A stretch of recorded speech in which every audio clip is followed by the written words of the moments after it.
This channel does not promote any violent, harmful, or illegal activities. All content provided by this channel is meant for an education purpose only. রাজ্যপাল CV আনন্দ বোসের convoy যে আচমকা অন্য গাড়ি ঢুকে পড়েছে এবং তার ফলে কনভয় যে ধাক্কা অন্য গাড়ির, সেটা কিভাবে সম্ভব হলো? রাজ্যপালের তো আলাদা নিরাপত্তা থাকে, সেই কনভয় কি করে অন্য গাড়ি ঢুকে পড়লো জানবো একটু। দীক্ষা ভূঁইয়া আমাদের সঙ্গে টেলিফোনে রয়েছেন। দীক্ষা, কি খবর পাওয়া যাচ্ছে? দেখো, রাজ্যপাল সিভি আনন্দ বোস কোচি থেকে সরাসরি কালকে সন্দেশখালীতে এসেছিলেন সন্দেশখালীর পরিস্থিতি দেখতে এবং সেখানে নির্যাতিত মহিলাদের সাথে কথা বলে, এবং সেখান থেকেই তিনি দিল্লি চলে যান সন্দেশখালীর রিপোর্ট স্বরাষ্ট্র দপ্তর মন্ত্রকে জমা দেওয়ার জন্য। আজকে সন্ধ্যেবেলা তিনি একটি বৈঠক সেরে যখন ফিরছিলেন তখন সাউথ দিল্লিতে একটি গাড়ি বারবার তার গাড়ির কনভয়ের মধ্যে ঢুকে পড়ছিল। মনে করা প্রয়োজন, এখানে বলে রাখা প্রয়োজন যে রাজ্যপাল সিভি আনন্দ বোস কিন্তু জেড প্লাস ক্যাটাগরির নিরাপত্তা পেয়ে থাকেন। সেই কনভয়ের মধ্যে যখন বারবার একটি গাড়ি ঢুকে পড়ার চেষ্টা করে, তার সিআরপিএফ এর যে গাড়ি তাকে আটকানোর চেষ্টা করে, কিন্তু তারপরেও সেই গাড়ি রাজ্যপালের গাড়িতে ধাক্কা মারার প্রায় চেষ্টা করে, কিন্তু কোনো রকমে তার গাড়িতে ধাক্কা লাগেনি। পরের যে গাড়ি অর্থাৎ সিআরপিএফ এর গাড়ি ছিল সেখানে সেই কনভয়ের গাড়িতে ধাক্কা মারে। সেই গাড়ি থেকে সঙ্গে সঙ্গে সিআরপিএফরা জওয়ানরা নেমে গিয়ে সেই গাড়িটিকে আটক করার চেষ্টা করেছেন। এখন সেই পরিচয় জানার চেষ্টা চলছে। ইতিমধ্যে দিল্লি পুলিশ তদন্তে নেমেছে। তবে রাজভবন যেটা জানাচ্ছে যে শেখ শাহজাহান নিয়ে যে মন্তব্য করে এসেছেন রাজ্যপাল এবং কড়া যে মনোভাব দেখাবার ব্যবস্থা করার কথা বলেছে তিনি, তার প্রেক্ষিতেই এটা কোনো অন্তর্ঘাত বলেই মনে করছে রাজভবন, এমনটাই কিন্তু বিবৃতি দিয়ে জানিয়েছে রাজভবন। বেশ, নজর থাকবে আমাদের। দীক্ষা, আপাতত অনেক ধন্যবাদ কথা বলে আমাদের প্রতিনিধি দীক্ষা ভূঁইয়ার সঙ্গে। এরপর আসি, বিজেপি নেতৃত্ব এখনো পর্যন্ত বসিরহাট থানার সামনে অবস্থানে রয়েছেন। দিন পেরিয়ে রাতেও অবস্থানে সুকান্ত মজুমদারেরা। গোটা এলাকা ঘিরে রেখেছে বসিরহাট থানার বিশাল পুলিশ বাহিনী। আজকে আমরা দুপুরে দেখেছি এসপি অফিস অভিযান ঘিরে কার্যত রণক্ষেত্রের চেহারা নেয় বসিরহাট, এবং তারপর থেকে ওই এসপি অফিসের সামনেই ধর্নায় বসেন সুকান্ত মজুমদার। দিন পেরিয়ে এবারে রাত, এখনো পর্যন্ত অবস্থানেই রয়েছেন। এখনকার এই রাত 10:30টার ছবিটা ঠিক কি একটু জানার চেষ্টা করব। সরাসরি চলে যাব, প্রদীপ্ত আমাদের সঙ্গে রয়েছেন। প্রদীপ্ত, দুপুর বেলাতেই রাতভর ধর্নার হুঁশিয়ারি দিয়েছিলেন বিজেপি রাজ্য সভাপতি, সেটারই বাস্তব ছবি। এখন এই মুহূর্তে কি অবস্থা, কি বলছেন তিনি?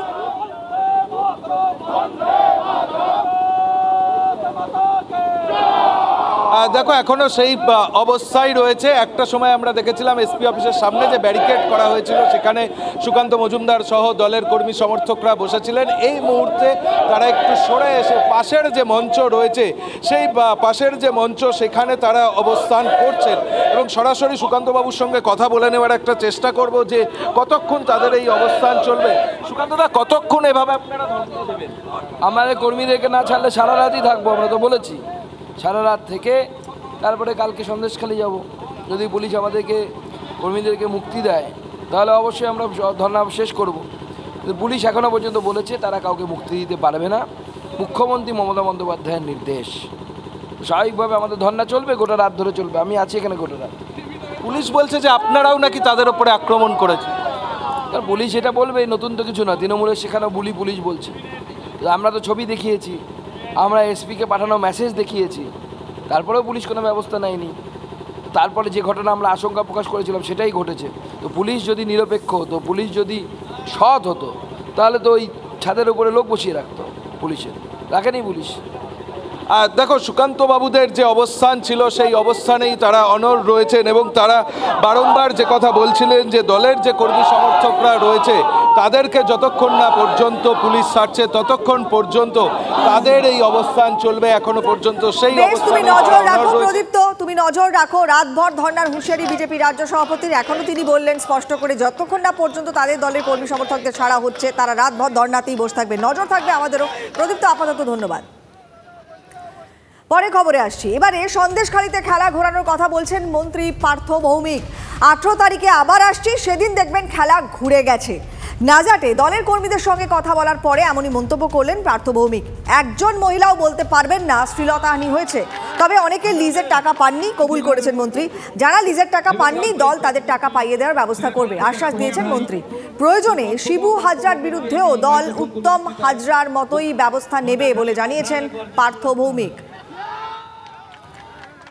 কোথায় কোথায় মানুষের ক্ষোভ, অভাব, অভিযোগ জানলাম এবং সেই অনুযায়ী প্রয়োজনীয় পরামর্শ দিলাম। 18 তারিখ আবার আমরা আসছি।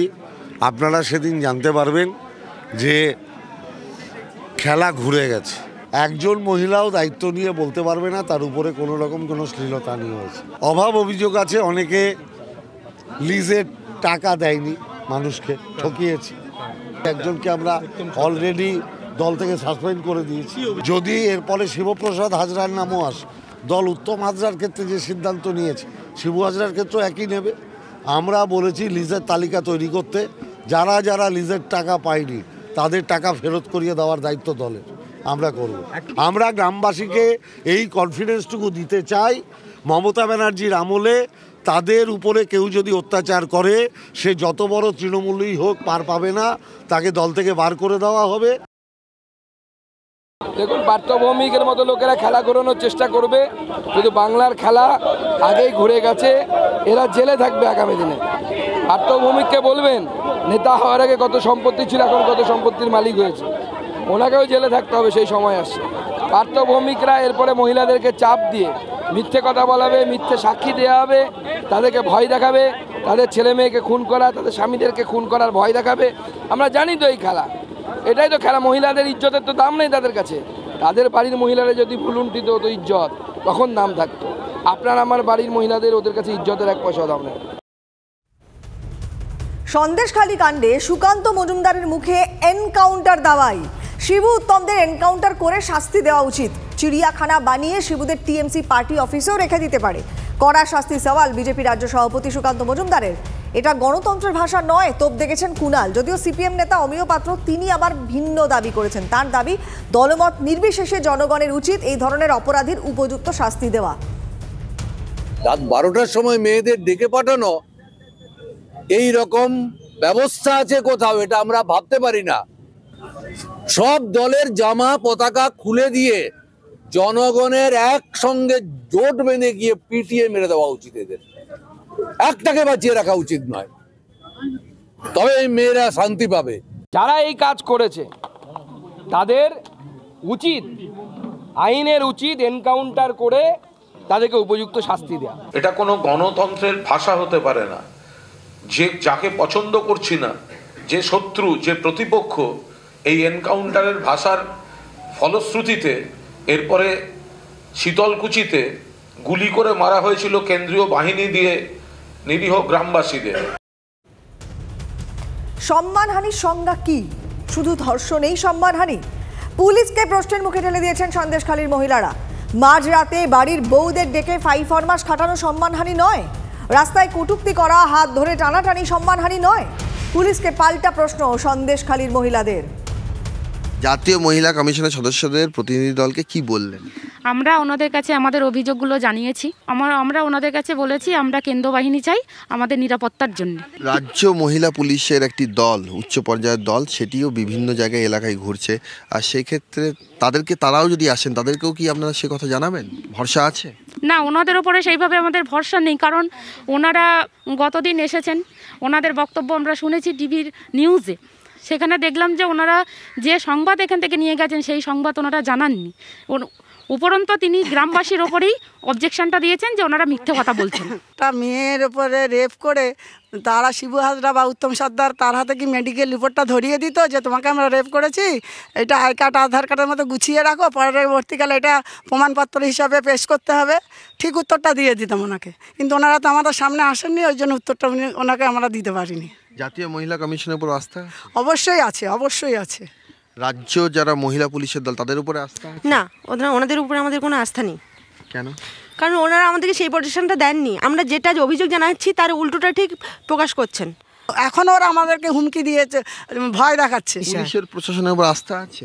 না না না। কেন নেই? পুলিশ প্রশাসনই তো আমাদের দরজা ধাক্কা দিচ্ছে, তাহলে কি করে আস্থা রাখবো ওনাদের উপরে আমরা? ওনারাই তো রাতের বেলায় এসে বউদেরকে বলছে বেরিয়ে এসো, তোমরা আধার কার্ড আই কার্ড দেখাও, আমরা তল্লাশি নেবো। এভাবে করলে পুলিশের উপরে কীভাবে আস্থা রাখবো আমরা? পুলিশ বলছে যে আগে কখনো আপনারা অভিযোগ জানাননি।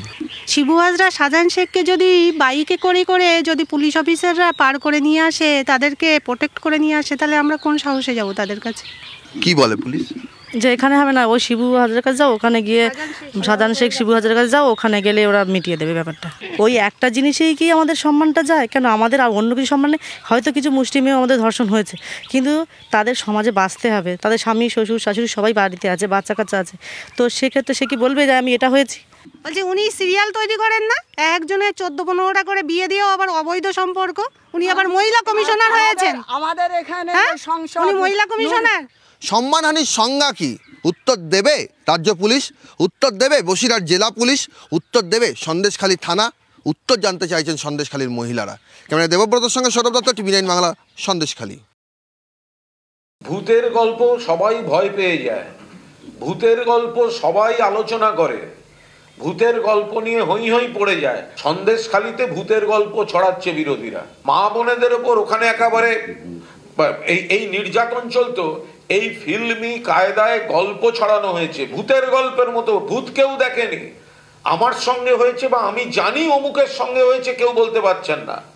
আমি শুনেছিলাম এরকম একটা কিছু হয়েছে।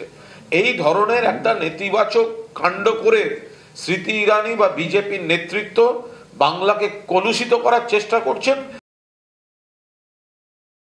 ওদের মুখ্যমন্ত্রী পার্ক স্ট্রিটের ঘটনাকে ছোট্ট ঘটনা, হাঁসখালির বাচ্চা মেয়েটি অন্তঃসত্ত্বা ছিল, এই ধরনের যে মন্তব্যগুলো নারী নির্যাতন, বালিকা নির্যাতন, ছাত্রী নির্যাতনের ক্ষেত্রে বারে বারে করেছেন, এই মমতা ব্যানার্জির কাছ থেকে নারীরা তাদের সুরক্ষা এবং সম্ভ্রম রক্ষা করার বিষয়ে প্রোটেকশন অর্থাৎ নিরাপত্তা আশা করে না। সন্দেশখালীতে তদন্তে পুলিশের 10 সদস্যের দল, ডিআইজি সিআইডি সোমা দাস মিত্রের নেতৃত্বে গ্রামে ঘুরে কথা। 4টি লিখিত অভিযোগের মধ্যে ধর্ষণের উল্লেখ নেই, মারধর ভয় দেখানোর কথা অনেকেই বলেছেন, দাবি করেছে পুলিশ।